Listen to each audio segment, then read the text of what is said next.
हाय चैम्स, कैसे हैं आप सब लोग। आई होप आप सब लोग बढ़िया हैं। So I welcome you all to your go to space of learning chemistry. So जैसे कि हम हमारा हैलोजन डेरिवेटिव्स टॉपिक के में chemical properties of alkyl halides पढ़ रहे हैं, वही टॉपिक का जो अगला केमिकल प्रॉपर्टी है वो हम कंटिन्यू करेंगे।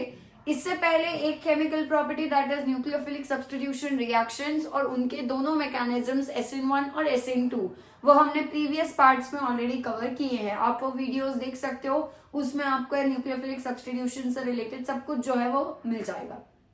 अब जो नेक्स्ट रिएक्शन या next chemical properties alkyl halides दिखाते हैं वो है आपके एलिमिनेशन रिएक्शंस। सबसे पहले जनरल वर्ड समझते हैं, एलिमिनेशन वर्ड का मतलब क्या है। एलिमिनेशन से आपको खुद पता चल रहा होगा, आपने देखा होगा एलिमिनेशन, यहां से कोई ना कोई एलिमिनेट होता है। एलिमिनेट होना यानी क्या कोई बाहर निकल जाता है तो उसे हम एलिमिनेशन बोलते हैं। यस, सो अल्काइल हैलाइड्स में भी कुछ ऐसा ही होगा। जब भी आप कोई अल्काइल हैलाइड लोगे उसमें से कुछ तो बाहर निकल के जाएगा, रिमूव होगा, और ऐसे रिएक्शंस को हम बुलाते हैं एलिमिनेशन रिएक्शंस। और ये कौन देते हैं? हमारे अल्काइल हैलाइड्स सिखाते हैं। सेकेंड केमिकल प्रॉपर्टी है ये। पहली जो थी वो न्यूक्लियोफिलिक सब्स्टिट्यूशन था जो हम कवर कर चुके हैं। अब सेकेंड प्रॉपर्टी है एलिमिनेशन रिएक्शन। इसके बाद और एक होगी थर्ड केमिकल प्रॉपर्टी जिसमें हम अलग अलग मेटल्स के साथ रिएक्शन देखेंगे, सोडियम, मैग्नीशियम एक्सेट्रा, वो हम इसके बाद कवर करने वाले हैं। पहले एलिमिनेशन कैसे होता है वो समझते हैं। आपका अल्काइल हैलाइड क्या होगा? अल्काइल हैलाइड यानी क्या होता है? क्या आपके कार्बन की चेन होगी और उस कार्बन की चेन में किसी एक कार्बन पे आपका हैलोजन X अटैच्ड होगा। ठीक है, फिलहाल के लिए मान लेते हैं हमारे पास 2 ही कार्बन है इस अल्काइल हैलाइड के अंदर, और आपका यहाँ पे क्या होगा, इस कार्बन के बचे हुए 3 बॉन्ड्स होंगे और इस कार्बन के भी बचे हुए 3 बॉन्ड्स यहाँ पे इस तरीके से होने वाले हैं। अब हमें फर्क किससे पड़ता है? क्या अल्काइल हैलाइड्स का फंक्शनल ग्रुप जो है वो यही हैलोजन होने वाला है, राइट? सो ये हैलोजन जिस कार्बन के ऊपर अटैच्ड है, इस कार्बन को हम बुलाते हैं अल्फा कार्बन। और अल्फा कार्बन के साथ जो कार्बन डायरेक्टली अटैच्ड होता है, सबसे पहले जो कार्बन अटैच्ड होगा अल्फा कार्बन के साथ, उसे हम बोलेंगे beta carbon. So alpha beta naming कैसे देना है? जिस कार्बन पे हैलोजन अटैच्ड है वो कार्बन क्या होगा? आपका अल्फा कार्बन, क्योंकि उसके ऊपर फंक्शनल ग्रुप अटैच्ड है। हैलोजन है ना हमारा फंक्शनल ग्रुप, और जिस भी कार्बन पे फंक्शनल ग्रुप होता है उसे हम अल्फा कार्बन कहेंगे। और अल्फा कार्बन के पास जो इमीडिएट नेक्स्ट कार्बन होता है उसे हम बीटा कार्बन कहेंगे। अब मान लो आप बोलोगे कि मैम अगर इस तरफ भी कार्बन होगा तो बिल्कुल, तो ये भी कार्बन अल्फा कार्बन से ही जुड़ा है, राइट? सो इस कार्बन को भी हम मान लेंगे बीटा कार्बन। सो आपके जितनी भी कार्बन, मान लो यहाँ पे भी कोई अगर कार्बन अटैच्ड है, सो वो भी आपका बीटा कार्बन होगा क्योंकि वो अल्फा कार्बन से जुड़ा हुआ है। अब अल्काइल हैलाइड्स को एलिमिनेशन रिएक्शन दिखाने के लिए किस चीज की जरूरत है, उनके स्ट्रक्चर में क्या ऐसा होना चाहिए ताकि एलिमिनेशन हो सके, वो सबसे इंपॉर्टेंट पॉइंट है। और वो इंपॉर्टेंट पॉइंट है कि एलिमिनेशन रिएक्शन जब अल्काइल हैलाइड को दिखाना होगा तो उसके पास एटलीस्ट एक 1 बीटा हाइड्रोजन होना चाहिए। कौन सा हाइड्रोजन? Beta hydrogen. आप बोलेंगे मैम आपने तो अभी बीटा कार्बन बताया था, अब ये बीटा हाइड्रोजन क्या है? बीटा कार्बन पे जो हाइड्रोजन अटैच्ड होंगे उन्हें हम बीटा हाइड्रोजन बोलेंगे। मान लो मैं यहाँ पे दिखा रही हूं, फॉर एग्जाम्पल ये रहा हमारा हाइड्रोजन यहाँ पे। क्या ये हाइड्रोजन अब बीटा कार्बन के साथ आपको अटैच दिखाई दे रहा है? हाँ, और ऐसे हाइड्रोजन को हम बुलाते हैं बीटा हाइड्रोजन। पहली कंडीशन, अल्काइल हैलाइड्स को अगर एलिमिनेशन रिएक्शन में पार्ट लेना है तो उनके पास कम से कम, एटलीस्ट यानी कम से कम एक बीटा हाइड्रोजन होना चाहिए। एक से ज्यादा 2, 3, 4 हुए तो भी चलेगा, बट एक एटलीस्ट बीटा हाइड्रोजन उस स्ट्रक्चर में होना चाहिए, तभी एलिमिनेशन होगा। बट अगर बोलोगे कि बीटा हाइड्रोजन एब्सेंट है, मान लो ये दोनों भी बीटा कार्बन पे, यहां भी कोई हाइड्रोजन नहीं है और इधर भी कोई हाइड्रोजन नहीं है, तो तब हम बोलेंगे कि वहां पे एलिमिनेशन नहीं हो सकता। सो ये सबसे पहली इंपॉर्टेंट कंडीशन है जो आपको याद रखनी होगी। अब एलिमिनेशन होगा कब? तो आपका जो अल्काइल हैलाइड है इसको आपको हीट करना होगा। हीट करने के लिए साथ में आप जो मीडियम यहाँ पे साथ में जो आप मिक्स करोगे वो होता है AlC.KOH। अब ये AlC का मतलब है अल्कोहलिक KOH। अब अल्कोहलिक KOH क्या होता है, तो बेटा KOH लेना है। KOH यानी आपका पोटेशियम हाइड्रोक्साइड, जो कि एक अच्छा बेस है। पोटेशियम हाइड्रोक्साइड एक स्ट्रॉन्ग बेस माना जाता है, जैसे NaOH, राइट। सो KOH लेना है, स्ट्रॉन्ग बेस लेना है, और ये जो बेस होगा और साथ में वो अल्कोहलिक लेना है, एक्वियस नहीं लेना है। एक्वियस का मतलब क्या है, देखो दो तरह के KOH हमको देखने के लिए मिलता है, कभी कभी ऐसे लिखा होगा AQKOH। अब AQKOH का मतलब है एक्वियस वाला KOH, और KOH एक्वियस का मतलब है KOH को पानी में डिसॉल्व किया जाता है और उसका जो एक्वियस सोल्यूशन होता है वो लिया जाता है। वो एलिमिनेशन के लिए आपको नहीं लेना है, आपको एलिमिनेशन करने के लिए अल्कोहलिक KOH लेना है। अब अल्कोहलिक KOH कैसे किया जाएगा प्रिपेयर, सो आपको KOH लेना है, उसको किसी अल्कोहल में डिसॉल्व करना है, वो जो सोल्यूशन होगा KOH का उसे हम अल्कोहलिक KOH बोलेंगे। KOH यहाँ बेस का काम कर रहा है, अल्कोहल जो है वो यहाँ पे एक सॉल्वेंट का काम बेसिकली कर रहा होगा। अब रिएक्शन कैसे होगी वो समझते हैं। आपका हमेशा याद रखना है एलिमिनेशन होते वक्त ये जो आपका बीटा हाइड्रोजन है ना बेटा, ये यहां से निकल जाता है। क्या निकलेगा, बीटा हाइड्रोजन रिमूव होगा, बट बीटा हाइड्रोजन अकेला नहीं निकलेगा, अल्फा कार्बन पे जो हैलोजन आपका फंक्शनल ग्रुप है वो भी निकलता है। सो बेसिकली कैसे होगा, बीटा कार्बन का हाइड्रोजन और अल्फा कार्बन से हैलोजन निकल जाएंगे, हैलोजन और हाइड्रोजन दोनों HX बना के बाहर निकल जाते हैं। HX का मतलब है हाइड्रोजन हैलाइड। अगर यहाँ हाइड्रोजन Cl होगा तो HCl बाहर निकलेगा, अगर यहाँ हाइड्रोजन ब्रोमीन होगा तो आपका H और Br यानी HBr बाहर निकलेगा। ओवरऑल क्या बाहर निकल रहा है बेटा, एक हाइड्रोजन, और हाइड्रोजन के साथ जो आपका फंक्शनल ग्रुप है वही चला जा रहा है, और फंक्शनल ग्रुप हैलोजन यहाँ पे है।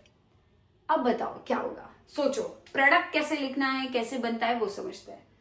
क्या यहाँ कार्बन से हाइड्रोजन निकलने के बाद एक बॉन्ड कम हो जाएगा इस बीटा कार्बन का, क्योंकि बीटा कार्बन से हाइड्रोजन निकल रहा है इसलिए बीटा कार्बन का एक बॉन्ड कम हो जाएगा। अल्फा कार्बन से हैलोजन निकलेगा तो क्या अल्फा कार्बन का भी एक बॉन्ड कम हो जाएगा, यानी दोनों भी अल्फा और बीटा कार्बन फिलहाल तीन तीन बॉन्ड ही बना रहे होंगे। अब तीन बॉन्ड बनाने के लिए क्या आपका वहां पे उनको स्टेबल होने के लिए चार बॉन्ड चाहिए या नहीं, यस। सो अल्फा और बीटा कार्बन दोनों को अभी स्टेबल होना है, तो दोनों एक दूसरे की मदद कर लेंगे, एक दूसरे के साथ एडजस्ट करेंगे और दोनों डिसाइड कर लेंगे कि चल भाई अल्फा कार्बन और बीटा कार्बन दोनों आपस में ही एक और बॉन्ड बना लेंगे। ऑलरेडी एक बॉन्ड यहाँ पे था इनके बीच में, पर एक और बॉन्ड बना के दोनों के चार बॉन्ड्स पूरे हो जाएंगे, इसलिए वहां पे और एक बॉन्ड बनता हुआ दिखेगा। यानी क्या आपके अल्फा और बीटा कार्बन के बीच में अब डबल बॉन्ड आ रहा है। इन दो ग्रुप्स का क्या होगा बेटा, मान लो यहाँ पे एक ग्रुप अटैच्ड है A, यहाँ पे ग्रुप अटैच था B, यहाँ पे था D।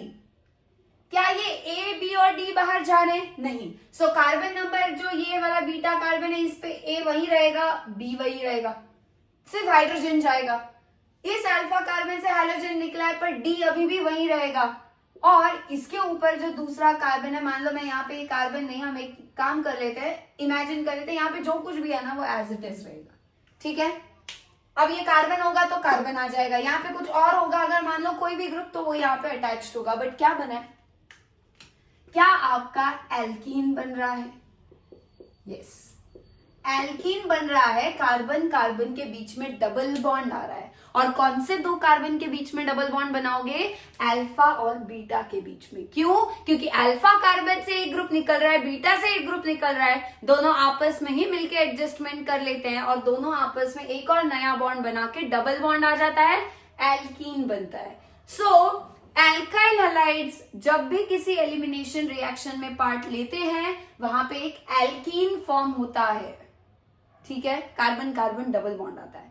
इस एलिमिनेशन को बीटा एलिमिनेशन भी कहा जाता है। आप बोलोगे बीटा एलिमिनेशन क्यों, क्योंकि बेटा देखो हैलोजन तो निकलने वाला है ना, और हैलोजन हमेशा कहां से होगा, जो कार्बन हैलोजन के साथ जुड़ा होता है क्या उसे हम हमेशा ही अल्फा कार्बन बोलने वाले। हाइड्रोजन कहां से निकल रहा है, क्या हाइड्रोजन बीटा वाले कार्बन से निकल रहा है, इसीलिए यहाँ पे इसे नाम बीटा एलिमिनेशन दिया जाता है। सो ये जो एलिमिनेशन है ये बीटा एलिमिनेशन यहाँ पे आपका अल्काइल हैलाइड दिखा रहा है। एग्जाम्पल ले लेते हैं, मान लो ये रहा आपका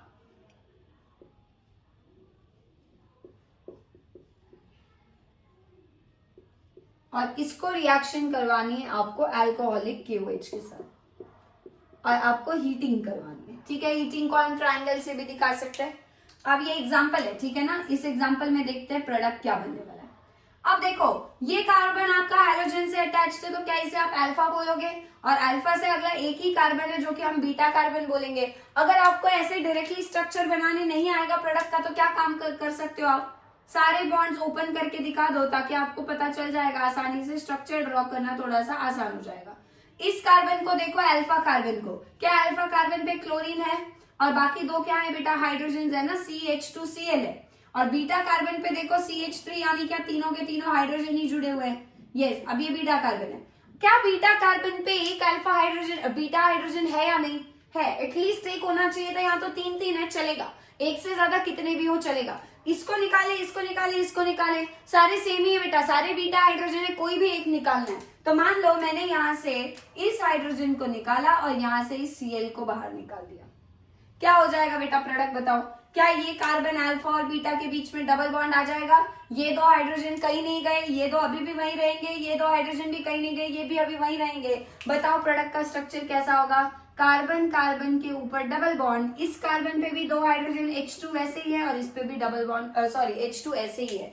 क्या बन गया बेटा, आपका डबल बॉन्ड वाला एक एल्कीन बना है, और ये एल्कीन आपका था इथीन। इथीन क्यों, क्योंकि दो कार्बन थे इसलिए इथ, और डबल बॉन्ड है इसलिए EN हमने लगाया है। एल्कीन्स का नॉमेनक्लेचर ऐसे ही हम करेंगे। क्या बन गया आपका, इथीन बना है, एल्कीन बना है। क्लियर है। सो अब ये है हमारा पर्टिकुलर एलिमिनेशन रिएक्शन जो अल्काइल हैलाइड्स देते हैं, और इस तरीके से वो होता है। ऐसा और भी एग्जांपल्स हो सकते हैं, आपको फिक्र नहीं करनी है। ये प्रोडक्ट रिएक्टेंट का नाम क्या था बेटा, दो कार्बन वाला अल्काइल हैलाइड और साथ में क्लोरो है। क्या हम हेलो एल्केन, IUPAC में हेलो एल्केन लिखते हैं, तो क्या ये क्लोरो इथेन होगा क्योंकि दो कार्बन है। फटाक से रिएक्शन नोट करो, फिर हम आगे देखते हैं और भी एग्जांपल्स, कुछ केसेस है एलिमिनेशन के, वो पढ़ते हैं। सो अब आओ देखते हैं अगला एग्जाम्पल। इस एग्जाम्पल में देखो ये स्ट्रक्चर है आपके अल्काइल हैलाइड का, फिर से अल्कोहलिक KOH लिया है, हीटिंग करवाना है। सबसे पहले क्या किया है मैंने, स्ट्रक्चर में जहां पे भी हाइड्रोजन अटैच्ड है उसे अल्फा कार्बन बोल लिया, और जो उसके अगले दोनों कार्बन है, अब दोनों तरफ कार्बन है बेटा, क्या ये भी कार्बन बीटा कार्बन और ये भी बीटा कार्बन होगा। अब आपको क्या कंडीशन याद रखनी है, एटलीस्ट एक बीटा हाइड्रोजन होना चाहिए। क्या इस बीटा कार्बन पे हाइड्रोजन है, बिल्कुल है, कितने, तीन, और इस बीटा कार्बन पे भी हाइड्रोजन है ना, एक, हाँ, तो क्या आपका ये भी हाइड्रोजन निकल सकता है और ये भी हाइड्रोजन निकल सकता है। यस, तो अब कितने हाइड्रोजन निकलने को तैयार है बेटा, दो हाइड्रोजन निकलने को तैयार है एक क्लोरीन के साथ। अब आप बोलोगे मैम क्या दोनों हाइड्रोजन निकलेंगे, बेटा एक टाइम पे तो एक ही हाइड्रोजन निकलेगा, पहले ये हाइड्रोजन इस क्लोरीन के साथ निकलेगा, डबल बॉन्ड यहां आ जाएगा। दूसरा केस क्या हो सकता है, ये हाइड्रोजन और Cl दोनों बाहर निकल जाएंगे और यहाँ पे डबल बॉन्ड आ सकता है। यानी कितने तरीके के प्रोडक्ट्स यहाँ पे बन सकते हैं बेटा, दो तरह के प्रोडक्ट्स बन सकते हैं। क्यों, क्योंकि ये बीटा कार्बन अलग है, ये अलग है। अब मुझे कैसे पता चला अलग है, क्या इस बीटा कार्बन पे तीनों हाइड्रोजन लगे हुए दिखाई दे रहे हैं, पर इस बीटा कार्बन पे दो CH3 और एक हाइड्रोजन है। क्या दोनों स्ट्रक्चर से ही आपको देखते ही समझ आ रहा है कि डिफरेंस है दोनों में। यस, और दोनों में डिफरेंस होने की वजह से आपको दो अलग अलग एल्कीन्स यहाँ पे प्रोडक्ट के तौर पे बनते हुए देखने वाले। अब मैं दोनों एल्कीन बनाती हूँ, बनेंगे दोनों, बट एक कम अमाउंट में बनेगा, एक ज्यादा, एक मेजर प्रोडक्ट होगा, एक माइनर प्रोडक्ट होगा। वो कैसे प्रेडिक्ट करना है, उसके लिए सेट-जेफ रूल है, वो रूल भी हम देखेंगे।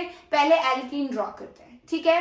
अब मैं इसको ना हाइड्रोजन 1 बोल देती हूँ, या इसे हम बीटा 1 बोलते हैं, इसे हम बीटा 2 बोल देते हैं। पहले बीटा 1 से हाइड्रोजन को निकालते हैं, फिर बीटा 2 से हाइड्रोजन और Cl को निकालेंगे, और दोनों एल्कीन अलग अलग ड्रॉ करते हैं। पहले वाला निकालते हैं, पहले फर्स्ट वाला। पहला एल्कीन कैसे बनेगा, बीटा 1 से हाइड्रोजन निकल जाएगा, यहाँ से Cl, क्या इन दोनों कार्बन के बीच डबल बॉन्ड लगेगा। चलो बनाओ स्ट्रक्चर। क्या आपके कार्बन कार्बन के बीच में डबल बॉन्ड आएगा, यस। क्या इस कार्बन पे दो हाइड्रोजन अभी भी है, तो इसे मैं बोलूंगी CH2।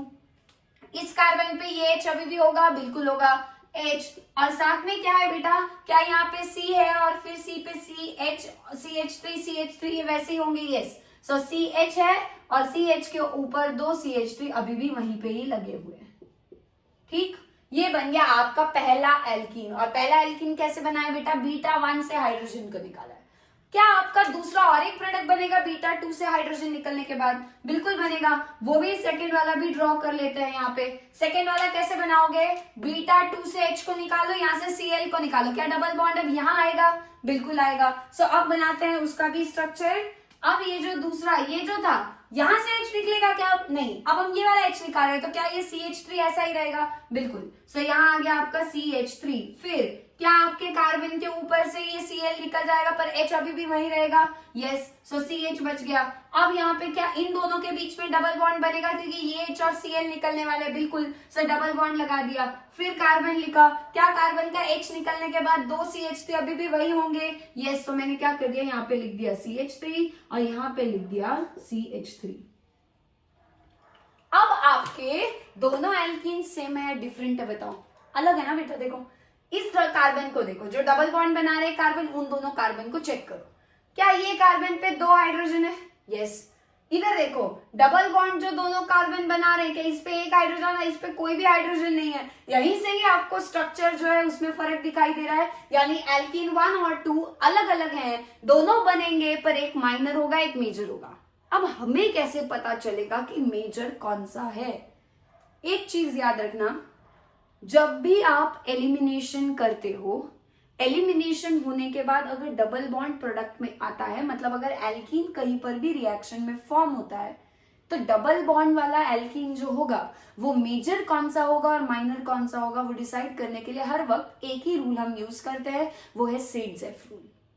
सेडजेफ रूल बस बेस्ड किस पे बेटा? एल्कीन की स्टेबिलिटी बताता है। वो कौन सा एल्कीन मेजर कौन सा माइनर वो बताएगा। कभी भी अगर मान लो एक ही एल्कीन, जैसे पिछले केस में एल्कीन एक ही बन रहा था क्योंकि बीटा हाइड्रोजन एक ही था, वहां पे एक ही तरह का था, 2 अलग अलग तरह के बीटा हाइड्रोजन वहां नहीं थे, इसीलिए हमें वहां मेजर माइनर नहीं बताना पड़ा। 100% एक ही प्रोडक्ट था। अब यहाँ 2 एल्कीन है तो अब चूज करना है मेजर माइनर, तब सेडजेफ रूल को याद करेंगे। क्या है सेडजेफ रूल वो बताती हूँ। आप एल्कीन मान लो, ये डबल बॉन्ड वाले कार्बन है, ठीक है।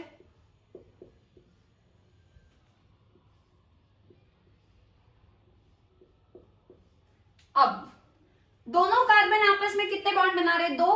क्या अभी भी इन दोनों के 2-2 बॉन्ड्स बचे होंगे बेटा? यस। तो ये 2 बॉन्ड्स बचे हैं मान लो, ठीक है। हर एक के में 2-2 बॉन्ड जो है वो दिखा रही हूं।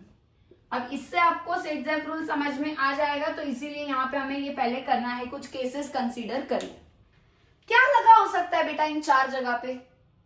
क्या हाइड्रोजन हो सकता है? हो सकता है। क्या हाइड्रोजन को छोड़ के कोई कार्बन वाली चेन भी लगी हो सकती है? यस। सो अब पहले एक काम करते हैं, मानते हैं कि यहाँ पे चारों जगह आपके हाइड्रोजन ही है, 1 2 3 और 4। ये आपका सबसे सिंपल एल्कीन होगा, बराबर है, जिसमें दोनों कार्बन पे 1 2 1 2, दोनों कार्बन पे 2 2 हाइड्रोजन लगे हैं। कोई कार्बन दिख रहा है क्या आपको? इन दोनों कार्बन को चेक करना है। क्या इस कार्बन पे कोई कार्बन वाला ग्रुप है? नहीं। क्या इस कार्बन पे कोई कार्बन वाला ग्रुप है आगे? नहीं। ये दोनों कार्बन को ऊपर कोई भी कार्बन कंटेनिंग ग्रुप नहीं है। अब एक काम करते हैं, 4 हाइड्रोजन है ना, 4 में से 3 हाइड्रोजन वैसे ही रखते हैं। कोई भी 3 हाइड्रोजन को वैसा रख लो आप, कोई भी 3, फर्क नहीं पड़ता। और एक जगह पे मान लो कोई कार्बन की चेन लगा दी। क्या हुआ? क्या 3 हाइड्रोजन, 4 हाइड्रोजन में से 3 हाइड्रोजन अभी भी वही है, पर क्या एक हाइड्रोजन की जगह एक कार्बन का सब्स्टिट्यूएंट, एक ग्रुप आके अटैच हो चुका है? यस। तो इसमें कितने सब्स्टिट्यूएंट है बेटा? एक सब्स्टिट्यूएंट। इसमें कोई सब्स्टिट्यूएंट था क्या कार्बन वाला? नहीं। इसे हम बोल सकते कि इसमें सारे हाइड्रोजन थे, मतलब ये 0 सब्स्टिट्यूएंट वाला एल्कीन था। ये एल्कीन में कोई कार्बन वाला ग्रुप नहीं था, इसलिए हमने कहा कि 0 सब्स्टिट्यूएंट है। यहाँ 3 हाइड्रोजन है पर एक अभी तक कार्बन है यहाँ, इसलिए हमने माना इसमें एक सब्स्टिट्यूएंट है। अब एक काम करो, 2 हाइड्रोजन वैसे ही रख लो और 2 हाइड्रोजन की जगह पे 2 कार्बन वाले ग्रुप लगा दो। अब ऐसा कहो, देखो यहाँ पे क्या है, एक कार्बन एक का यहाँ है ना, बट एक यहाँ भी हो सकता है यहाँ 2 हाइड्रोजन होंगे, यहाँ 2 कार्बन होंगे। हम सब्स्टिट्यूएंट कैसे काउंट करेंगे बेटा? दोनों कार्बन के मिला के चेक करने, चाहे वो दोनों यहाँ होते तब भी 2 ही होते, वो दोनों अलग अलग कार्बन पे तब भी 2 ही है। टोटल सब्स्टिट्यूएंट कितने हैं? क्या 2 हाइड्रोजन और 2 कार्बन वाले ग्रुप है, तो सब्स्टिट्यूएंट हम किसे मानते हैं? हाइड्रोजन को नहीं, दूसरे कार्बन वाले ग्रुप को। तो क्या इसमें 2 सब्स्टिट्यूएंट्स आपको दिखाई दे रहे हैं? ठीक है। अब एक काम करो, एक हाइड्रोजन को अभी भी रख लो, बाकी 3 जगह पे कार्बन वाले ग्रुप लग गए। अब कितने सब्स्टिट्यूएंट है बेटा, यहाँ 1, यहाँ 2, यहाँ 3, क्या यहाँ पे टोटल दोनों कार्बन के मिला के 3 सब्स्टिट्यूएंट्स है।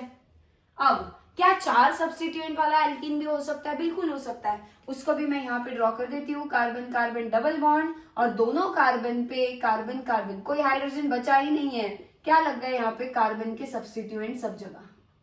ये क्या है आपका 4 सब्स्टिट्यूएंट्स है। यहाँ कितने तरह के एल्कीन पॉसिबल है बेटा, यही पॉसिबिलिटीज है ना, क्योंकि एल्कीन बनते हुए 2 कार्बन डबल बॉन्ड बनाएंगे, बाद में उनके 2-2 ही बॉन्ड्स बचेंगे।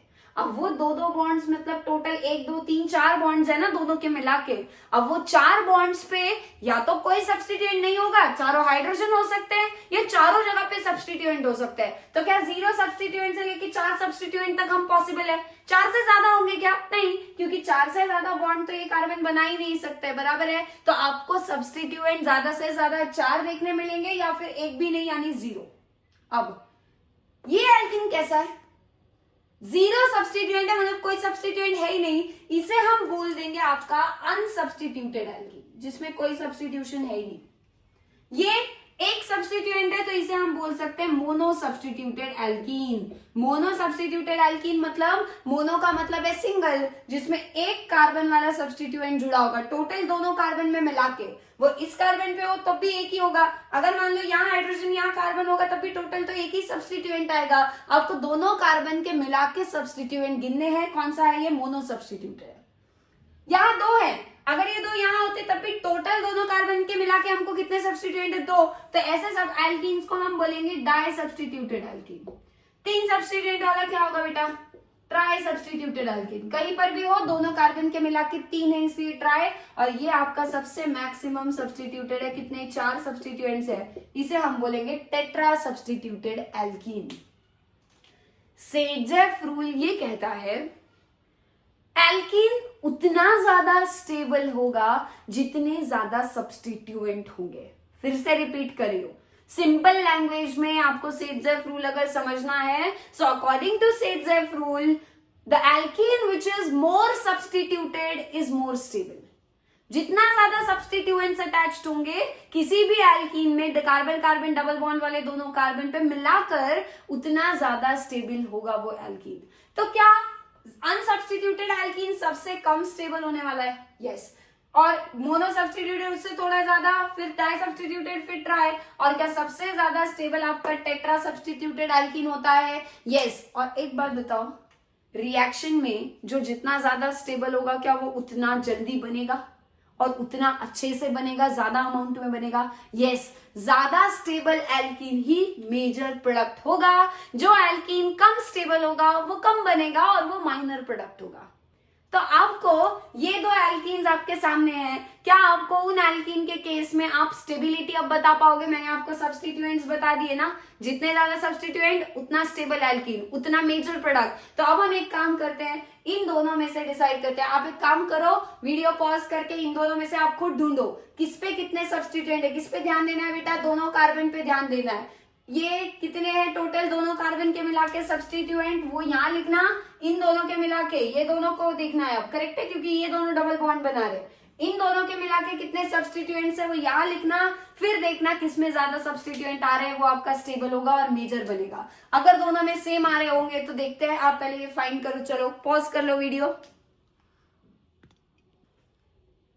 चलो आपने आंसर ढूंढ लिया, चलो अब देखते हैं। मैं भी आपके साथ में अभी करवाती हूँ काउंट। क्या देखना है आपको, पहले तो दोनों कार्बन कार्बन डबल बॉन्ड वाले जो है उनको अंडरलाइन करो। इस कार्बन को देखो, क्या इस कार्बन पे जो बाकी 2 जगह पे अटैच है क्या वो दोनों हाइड्रोजन है, यानी इस पे कोई सब्स्टिट्यूएंट नहीं है, मतलब 0 सब्स्टिट्यूएंट है।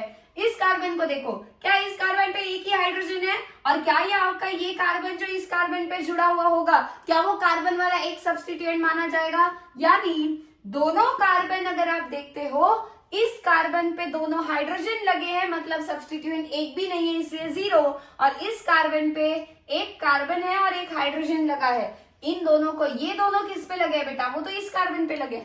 ये कार्बन है क्या डबल बॉन्ड वाला हमारा, नहीं, हमें सिर्फ इस कार्बन को देखना है। इस पे कितने कार्बन अटैच्ड है डायरेक्टली, 1।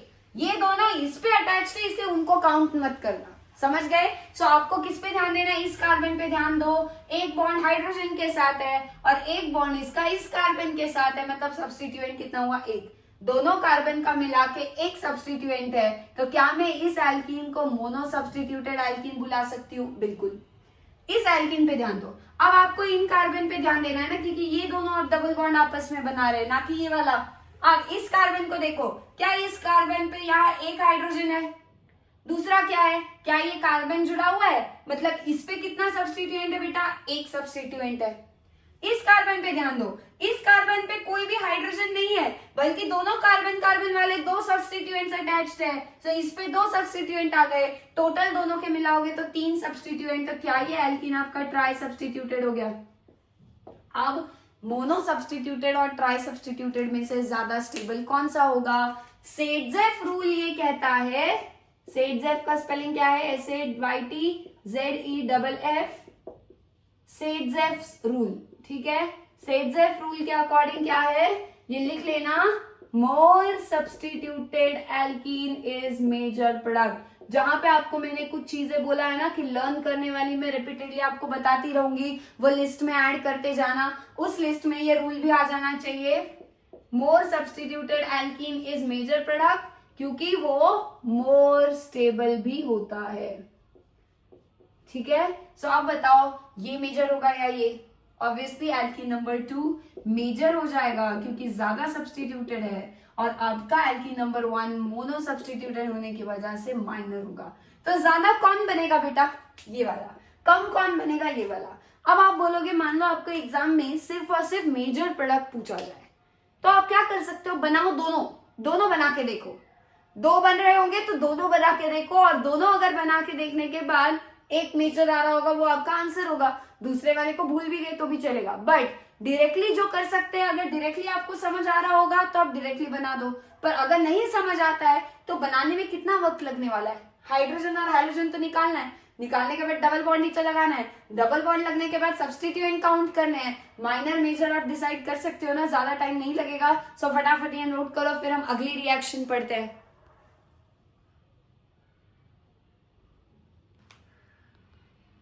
सो अब हमें देखना है एलिमिनेशन रिएक्शन के बाद जो अगली केमिकल प्रॉपर्टीज है अल्काइल हैलाइड्स की, वो कौन सी है? थर्ड वाली, reaction with active metals. Active metals यानी जो बहुत हाईली रिएक्टिव मेटल्स होते हैं, उनमें कौन से आते हैं? आपके ग्रुप 1 ग्रुप 2 के मेटल्स आते हैं यूजुअली। ग्रुप 1 से आपका यहाँ सोडियम है और आपका ग्रुप 2 से मैग्नीशियम है, ठीक है। सो इन दोनों मेटल्स के साथ भी अल्काइल हैलाइड्स की रिएक्शन होती है, वो किस तरीके से होती है उसको समझते हैं।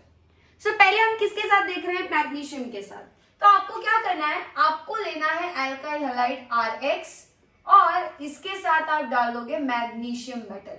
क्या करना है हमें? किसके साथ रिएक्शन करवानी है? मैग्नीशियम के साथ। अब ग्रुप 1 और ग्रुप 2 के मेटल्स कैसे बेटा? बहुत ज्यादा रिएक्टिव है, इतने रिएक्टिव हैं कि अगर आपने थोड़ा सा भी वहां पे उनके आसपास मॉइस्चर भटकने भी दिया तो वो जल्दी से मॉइस्चर यानी वाटर के साथ में रिएक्शन कर लेती है। और अगर वो मेटल एक बार मॉइस्चर के टच में आ गया, कांटेक्ट में आ गया, तो एक्सप्लोजन भी हो सकता है, क्योंकि बहुत विगरस, बहुत फास्ट, बहुत वायलेंट रिएक्शन होगी। तो इसीलिए जैसे लिथियम ग्रुप 1 है, सोडियम ग्रुप 1 है, पोटेशियम ग्रुप 1 है, मैग्नीशियम हो गया ग्रुप 2 है, ये सारे मेटल्स को हम जब रिएक्शन में यूज करते हैं तो हम कोशिश करते हैं कि ये रिएक्शन में, ऐसे रिएक्शंस में मॉइस्चर आ ना सके, ताकि वो मेटल्स उसके साथ मॉइस्चर के साथ रिएक्ट होके वायलेंट रिएक्शन ना दे, एक्सप्लोजन ना हो, एक्सीडेंट ना हो। इसीलिए ऐसे रिएक्शंस में कंडीशन जो है वो बहुत ड्राई रखनी पड़ती है, और यहाँ पे हम ड्राई ईथर का यूज करते हैं एज अ सॉल्वेंट। अगर आपने ये रिएक्शन ड्राई ईथर के प्रेजेंस में नहीं करवाई तो क्या होगा? आपका जो मेटल है मैग्नीशियम, वो मॉइस्चर के कांटेक्ट में आते ही रिएक्ट करके हट जाएगा, फट जाएगा। और ये रिएक्शन अगर मैग्नीशियम की वाटर के साथ हो गई तो क्या मैग्नीशियम RX के साथ रिएक्ट करने के लिए बचेगा? खुद सोचो, नहीं, वो तो वाटर के साथ रिएक्ट करके खत्म हो चुका होगा। और वो अगर आपको नहीं होने देना है, अगर आपको इन दोनों की रिएक्शन करवानी है, तो मैग्नीशियम को मॉइस्चर से बचाना पड़ेगा, जिसके लिए ड्राई ईथर लेना पड़ेगा। ठीक, अब होता क्या है? कुछ नहीं होगा, यहाँ पे बस R और X जो थे, क्या इनके बीच में पहले बॉन्ड था? क्या ये कार्बन और हाइड्रोजन का बॉन्ड पहले था? हाँ, बट अब उस R और X के बीच में मैग्नीशियम आके बैठ जाएगा इस तरीके से। मैग्नीशियम कौन से ग्रुप का है बेटा? सेकेंड ग्रुप का। सेकेंड ग्रुप का है तो वो दो बॉन्ड्स बना सकता है, तो एक तरफ R के साथ एक बॉन्ड बना रहा है, एक तरफ हैलोजन के साथ, और इस तरीके से RMgX नाम का एक रिएजेंट बनता है, और इस रिएजेंट का नाम है ग्रिग्नार्ड रिएजेंट, और ये हमारे लिए बहुत स्पेशल रिएजेंट है। इसे हम क्या बोलते हैं? Grignard reagent. RMgX आपकी जो पीछे लिस्ट बन रही है ना बेटा, जहां तक भी पहुंचे उसमें ये एक और ऐड हो जाना चाहिए। ग्रिग्नार्ड रिएजेंट का फॉर्मूला नींद से भी उठा है तो बताना आना चाहिए। ग्रिग्नार्ड रिएजेंट का फॉर्मूला होता है RMgX, Mg बीच में, R एक तरफ X यानी हैलोजन, कोई भी हैलोजन हो सकता है, क्लोरीन ब्रोमीन हो सकता है, बट आपको वहां पे X यानी हैलोजन होना चाहिए। ये R यानी कार्बन है और एक तरफ मैग्नीशियम है। अब क्या आपके RX में हमने पोलैरिटी देखी थी? हाइड्रोजन ज्यादा electronegative, delta minus, R delta plus होता है हमेशा। बट अब आपका मैग्नीशियम है, क्या R के साथ X है? नहीं। अब मैग्नीशियम मेटल है और मेटल्स बहुत ज्यादा इलेक्ट्रोपॉजिटिव होते हैं। मेटल्स अगर बहुत ज्यादा इलेक्ट्रोपॉजिटिव होते हैं तो वो हमेशा अपने ऊपर कौन सा चार्ज प्रेफर करते हैं बेटा? Delta plus. यहां जो मैग्नीशियम होगा, अब मैग्नीशियम अपने ऊपर कौन सा चार्ज लेके बैठा होगा? Partial positive charge. इसके ऊपर अगर पॉजिटिव आ गया तो अब कार्बन को उसके सामने हार माननी पड़ेगी और कार्बन को अपने ऊपर क्या लाना पड़ेगा? Delta minus. क्या आपको रिएक्शन से पहले जो कार्बन R था उस पे प्लस चार्ज दिखाई दे रहा था? क्यों? क्योंकि तब R के साथ हैलोजन था। हैलोजन माइनस लेता है और कार्बन को अपने ऊपर प्लस लेना पड़ता है। यहां पे देखो क्या रिवर्स हो गई पोलैरिटी। कैसे रिवर्स हुई? जो कार्बन पहले पार्शियल पॉजिटिव था वो अब पार्शियल नेगेटिव हुआ, और ये किसकी वजह से हुआ है? क्या ये मैग्नीशियम बीच में आके बैठ गया, और मैग्नीशियम मेटल है, मेटल अपने ऊपर कभी नेगेटिव नहीं लेगा, और मैग्नीशियम तो कभी नहीं लेगा, मैग्नीशियम अपने ऊपर पॉजिटिव ही लेगा, और इस वजह से कार्बन को अपने ऊपर नेगेटिव लाना पड़ेगा। और इसीलिए यहाँ पे कार्बन की पोलैरिटी, वो पहले प्लस से माइनस बन रहा है, पोलैरिटी उसका चार्ज रिवर्स होता है। जब आपके अल्काइल हैलाइड ग्रिग्नार्ड रिएजेंट में बदलते हैं तब उनकी कार्बन जो है उस कार्बन की पोलैरिटी यानी चार्ज रिवर्स हो जाता है, प्लस से माइनस हो जाता है। अब ये ग्रिग्नार्ड रिएजेंट को थोड़ा सा डिस्कस करते हैं। ये जो ग्रिग्नार्ड रिएजेंट है ना बेटा, इसमें किस किस का बॉन्ड है? R का Mg के साथ, Mg का X के साथ। यहाँ Mg क्या है आपका? डेल्टा प्लस, और R क्या है आपका? डेल्टा माइनस है। ये इतना ज्यादा रिएक्टिव है बेटा, ग्रिग्नार्ड रिएजेंट बहुत रिएक्टिव होता है, वो सब्र नहीं कर सकते, बहुत रिएक्टिव है। अगर आपने मान लो यहाँ पे एक अल्कोहल लिया है, फॉर एग्जांपल CH3OH, ये अल्कोहल है, मेथनॉल है, क्या आपको यहाँ पे ये H दिखाई दे रहा है? ये H किसके ऊपर जुड़ा है बेटा? ऑक्सीजन के ऊपर जुड़ा है। ऑक्सीजन के ऊपर जब हाइड्रोजन होता है तो ये हाइड्रोजन पे डेल्टा प्लस होता है, और ये O क्या होगा आपका? डेल्टा माइनस होगा। क्यों? क्योंकि ऑक्सीजन बहुत ज्यादा इलेक्ट्रोनेगेटिव एलिमेंट है, अगर उसकी इलेक्ट्रोनेगेटिविटी ज्यादा होगी तो वो अपने ऊपर क्या लेगा? डेल्टा माइनस, और ये जो H होगा, OH वाला H, वो अपने ऊपर लेगा डेल्टा प्लस।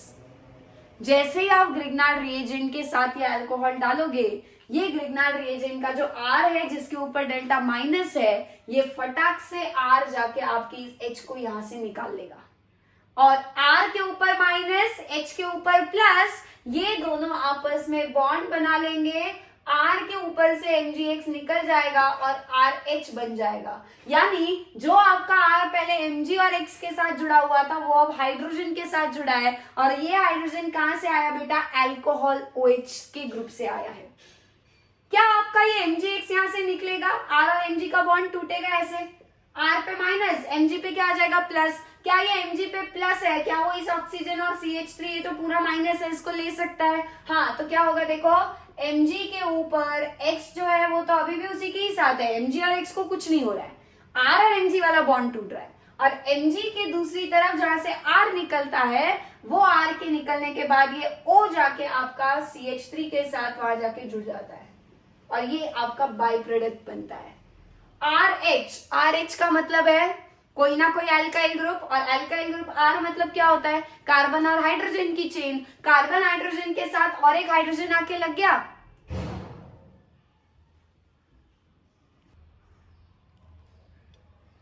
ये R यानी क्या है आपका बेटा, कार्बन और हाइड्रोजन की चेन है, और उसी कार्बन हाइड्रोजन की चेन के साथ क्या और एक हाइड्रोजन आके लगा है, और बाकी जो Mg और X वाला पार्ट था वो निकल चुका है। ऐसे पर्टिकुलर मॉलिक्यूल्स को जिनमें सिर्फ हाइड्रोजन और कार्बन ही होता है, क्या उसे हम हाइड्रोकार्बन बोलते हैं। हाइड्रोकार्बन का मतलब क्या होता है, ऐसा कंपाउंड, ऐसा स्ट्रक्चर जिसमें सिर्फ और सिर्फ कार्बन और हाइड्रोजन हो और कुछ ना हो। पहले MgX था, है ना, पहले सिर्फ हाइड्रोजन और कार्बन थे क्या, नहीं, Mg और X भी थे वहां पे, मैग्नीशियम और हैलोजन। अब वो नहीं है, अब आपका हाइड्रोजन ही आ गया उसकी जगह पे, यानी आपका हाइड्रोकार्बन बना है। अगर ये CH3 होगा, R CH3 होगा तो और एक H आके लग जाएगा, CH4 हो जाएगा। अगर ये R आपका C2H5 होगा, C2H5 होगा तो और एक H आके लग जाएगा, C2H6 बन जाएगा। बनने तो हाइड्रोकार्बन ही वाला है, ठीक है। सो इस तरीके से ये रिएक्शन होती है। अब क्या हाइड्रोजन ऑक्सीजन के ऊपर से निकला था, क्यों, क्योंकि ऑक्सीजन जो है वो इलेक्ट्रोनेगेटिव है, अपने ऊपर डेल्टा माइनस दिखाता है। क्या कहीं और से भी हाइड्रोजन आ सकता है, बिल्कुल आ सकता है। अमीन ले लो, अमीन्स क्या होते हैं, मान लो मैंने ये अमीन ले लिया, अमीन का फंक्शनल ग्रुप क्या है बेटा, NH2 NH, कुछ भी हो सकता है। अब ये नाइट्रोजन कैसा है बेटा, क्या ये भी ऑक्सीजन के जैसे ही बहुत ज्यादा इलेक्ट्रोनेगेटिव होता है, डेल्टा माइनस। क्या ये H जो होगा वो यहाँ पे डेल्टा प्लस होगा, क्या आपका ये R डेल्टा माइनस यहां से भी H प्लस को ले सकता है, यस। और फिर भी क्या बन जाएगा यहाँ पे RH, फिर से आपका हाइड्रोकार्बन ही बनेगा। यानी इससे ये समझना है बेटा, समझना क्या है एक बार वो देखो, ग्रिग्नार्ड रिएजेंट एक बार अगर बन गया, उस ग्रिग्नार्ड रिएजेंट में R पे डेल्टा माइनस जैसे ही आएगा, अगर उसको कहीं पर भी घूमता फिरता H प्लस मिलेगा, वो H प्लस को फटाक से ले लेगा और इस MgX को हटा के H के साथ बॉन्ड बना लेगा। कौन सा H ले रहा है बेटा, उसके ऊपर खुद पे माइनस है ना, तो वो H प्लस को ढूंढता है। अल्कोहल से आया H प्लस, उसको उठा लेगा। अमीन से H प्लस आएगा, उसको उठा लेगा। हाइड्रोजन चाहिए सिर्फ उसको, और वो हाइड्रोकार्बन में बनने को रेडी है। और ये हो क्यों रहा है, क्योंकि उसके ऊपर डेल्टा माइनस है और एक तरफ मैग्नीशियम है। हाईली रिएक्टिव ग्रिग्नार्ड रिएजेंट होते हैं, उनको आप जितना बचा सकते हो ना H प्लस से, उतना बचा के रखना। कहीं से भी H प्लस पास भी आ गया ना ग्रिग्नार्ड के, उसने ग्रिग्नार्ड में बचना ही नहीं है, ग्रिग्नार्ड फटाक से बदल जाएगा हाइड्रोकार्बन में। तो अगर आपको आपके ग्रिग्नार्ड रिएजेंट को जिंदा रखना होगा तो क्या करोगे, क्या आप ग्रिग्नार्ड रिएजेंट को H प्लस वाला जो जो सोर्स है, अल्कोहल हो चाहे अमीन हो, उनसे दूर रखोगे, यस। इनफैक्ट वाटर, क्या आपको वाटर के साथ भी ग्रिग्नार्ड रिएजेंट ऐसा ही कुछ करता हुआ दिखेगा, ये आपको खुद सोचना है, इसका आंसर खुद ढूंढना है, आपको दिमाग लगाना। वाटर में भी ऑक्सीजन और उस पे H है, क्या वहां पे भी इस तरह की रिएक्शन होगी या नहीं, ये आपको सोचना है, ठीक। सो इस तरीके से ये है हमारी ग्रिग्नार्ड रिएक्शन। आपके अब बोलोगे ये R यानी एल्काइल है, क्या यहाँ पे बेंजीन भी हो सकता है। मान लो आपने बेंजीन लिया और बेंजीन के ऊपर हैलोजन लगाई, आपके अरील हलाइड्स है ना, क्या अरील हलाइड्स भी मैग्नीशियम के साथ रिएक्ट कर सकते हैं और ग्रिग्नार्ड रिएजेंट दे सकते हैं, बिल्कुल दे सकते हैं बेटा। क्या हो जाएगा, ये कार्बन और हाइड्रोजन का बॉन्ड है, इसके बीच में Mg आके लग जाएगा और Mg पे X लग जाएगा, आपका फिनाइल मैग्नीशियम हलाइड भी बन जाएगा। यानी ग्रिग्नार्ड रिएजेंट बनाने के लिए आप फिनाइल हलाइड या अरील हलाइड भी ले सकते हो। क्या आपका ऐसा वाला कार्बन कार्बन डबल बॉन्ड है मान लो, और इसके ऊपर आपका X जुड़ा है, अब ये हैलाइड कैसा है, क्या हम इन्हें विनाइल हैलाइड बोलेंगे। विनाइल क्यों, क्योंकि विनाइलिक कार्बन है ना ये दोनों, और उस पे हैलोजन जुड़ा है। क्या विनाइल हैलाइड के साथ अगर आपने मैग्नीशियम की रिएक्शन करवाई, ड्राई ईथर, दो जगह ड्राई ईथर होगा, वो कंपलसरी है, वो मैं लिख नहीं रही हूँ, क्या होगा, क्या यहाँ पे भी आपका कार्बन कार्बन डबल बॉन्ड और X के बीच में Mg और X आके लग जाएगा, यस। क्या आपके अरील हैलाइड्स और आपके विनाइल हैलाइड्स भी ग्रिग्नार्ड रिएजेंट बनाते हैं, यस बिल्कुल बनाते हैं। इधर भी आपको ग्रिग्नार्ड रिएजेंट बनता हुआ दिख रहा है ना, बनता है। यहाँ पे भी इस कार्बन पे डेल्टा माइनस, इस पे प्लस, इधर डेल्टा माइनस डेल्टा प्लस, वो चार्जेस आएंगे, क्लियर है। सो अब हमारी रिएक्शन किसके साथ देखनी है हमें, सोडियम के साथ। सोडियम के साथ अल्काइल हैलाइड्स की जो रिएक्शन होती है वो एक नेम रिएक्शन है बेटा, और ये नेम रिएक्शन इंपॉर्टेंट है बोर्ड्स के पॉइंट ऑफ व्यू से भी और सीईटी के हिसाब से भी इस पे क्वेश्चन आते हैं। क्या नाम है रिएक्शन का, वुड्स रिएक्शन।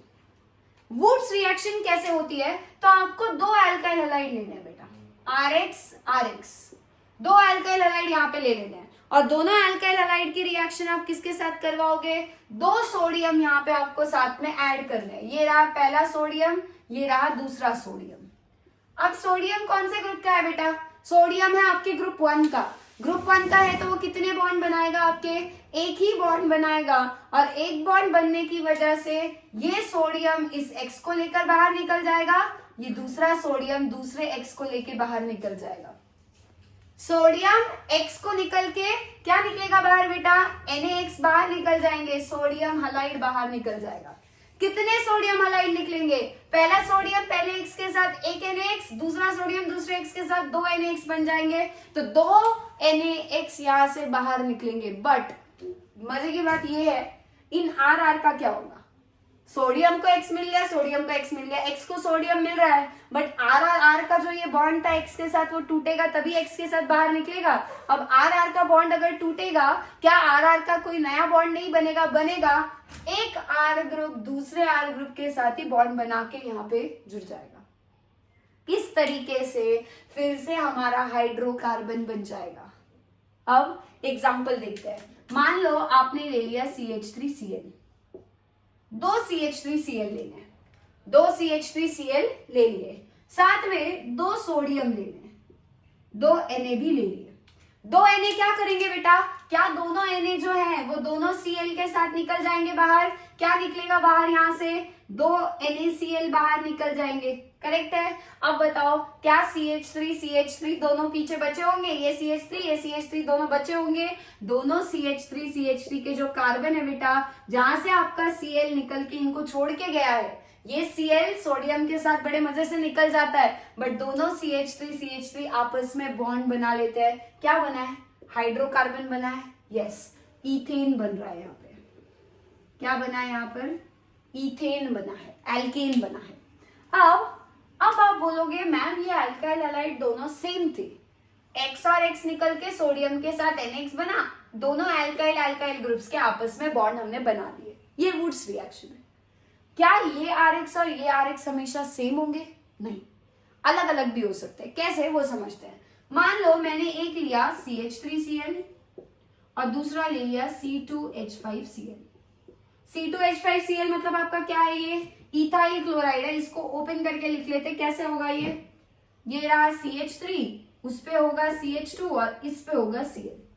किसके साथ रिएक्शन करवानी बेटा, ये पहला एग्जांपल है, अब हम दूसरा एग्जांपल देख रहे हैं। किसके साथ रिएक्शन करवाओगे, 2 सोडियम के साथ करवाओगे। अब एग्जाम में जरूरी नहीं आपको 2 सोडियम लिख के दिया जाएगा, आपको सिर्फ अल्काइल हैलाइड दिए जाएंगे, एक दिया होगा साथ में सोडियम दिया होगा। एक दिया है तो वुड्स रिएक्शन याद करनी है, सोडियम के साथ की अल्काइल हैलाइड्स की कौन सी रिएक्शन है, वुड्स। कितने सोडियम चाहिए, 2, अल्काइल हैलाइड भी कितने चाहिए, 2 होने चाहिए। अब यहाँ पे देखो 2 अल्काइल हैलाइड अलग अलग है और साथ में 2 सोडियम है, फिर से क्या होगा, क्या एक सोडियम यहाँ से Cl के साथ निकल सकता है, दूसरा सोडियम यहाँ से भी Cl के साथ निकल सकता है। अब मुझे एक बात बताओ, ये रिएक्शन कैसे होगी, क्या आपने कंटेनर में CH3Cl डाला होगा, कितने मॉलिक्यूल होंगे, बहुत सारे CH3Cl वहां होंगे। आपने C2H5Cl यानी इथाइल क्लोराइड डाल दिया, क्या उसके भी CH3CH2Cl ऐसे बहुत सारे मॉलिक्यूल्स होंगे। अब क्या 2 CH3Cl ठीक है, मान लो ये पहला CH3Cl है और ये दूसरा CH3Cl है, क्या ये दोनों आपस में नहीं टकरा सकते 2 सोडियम के साथ, बिल्कुल टकराएंगे। क्या एक CH3CH2Cl दूसरा CH3CH2Cl ये दोनों आपस में नहीं टकरा सकते, बिल्कुल टकरा सकते हैं, और इनके साथ पे 2 सोडियम भी वहां पे घूम रहे होंगे, CH3CH2Cl और साथ पे क्या होंगे, 2 सोडियम। कितने कॉम्बिनेशन पॉसिबल है बेटा, CH3Cl यानी methyl chloride, 2 methyl chloride 2 sodium के साथ टकरा जाएंगे, 2 इथाइल क्लोराइड 2 सोडियम के साथ टकरा जाएंगे, सेम मॉलिक्यूल्स भी टकरा रहे हैं, बट क्या अलग अलग भी आपस में टकरा सकते हैं, बिल्कुल। एक CH3Cl दूसरा CH3CH2Cl 2 सोडियम के साथ टकराएंगे, कितने तरह के प्रोडक्ट्स बनेंगे बेटा, 3 तरह के प्रोडक्ट्स बनेंगे। कैसे, वो देखो, यहां से ये 2 सोडियम और 2 Cl को निकालो, क्या ये 2 CH3 आपस में बॉन्ड बना सकते हैं, बिल्कुल। क्या बनेगा, CH3 single bond CH3, ethane बना है। ये हमारा मान लो पहला प्रोडक्ट है, प्रोडक्ट ए बन गया, ठीक है। एक कब बना, जब दोनों मिथाइल क्लोराइड आपस में टकराए। अगर आप ऐसा करते ना, एक CH3Cl उठा के कंटेनर में डालते, एक CH2Cl कंटेनर में डालते, तो वहां पे और CH3Cl और इथाइल क्लोराइड नहीं होते ना, फिर तो दोनों आपस में ही गुजारा करते। बट वहां पे बहुत सारे मिथाइल क्लोराइड, बहुत सारे इथाइल क्लोराइड, बहुत सारे सोडियम के मॉलिक्यूल्स है, तो यहाँ पे ये दोनों आपस में रिएक्ट कर सकते हैं, इथेन बना सकते हैं। ये दोनों आपस में रिएक्ट करेंगे तो क्या होगा, क्या फिर से 2 सोडियम और ये 2 Cl यहाँ से निकल जाएंगे, क्या बन जाएगा, CH3CH2 और ये CH3CH2 आपस में जुड़ जाएंगे, तो क्या होगा देखो, CH3CH2, फिर आएगा CH2CH3।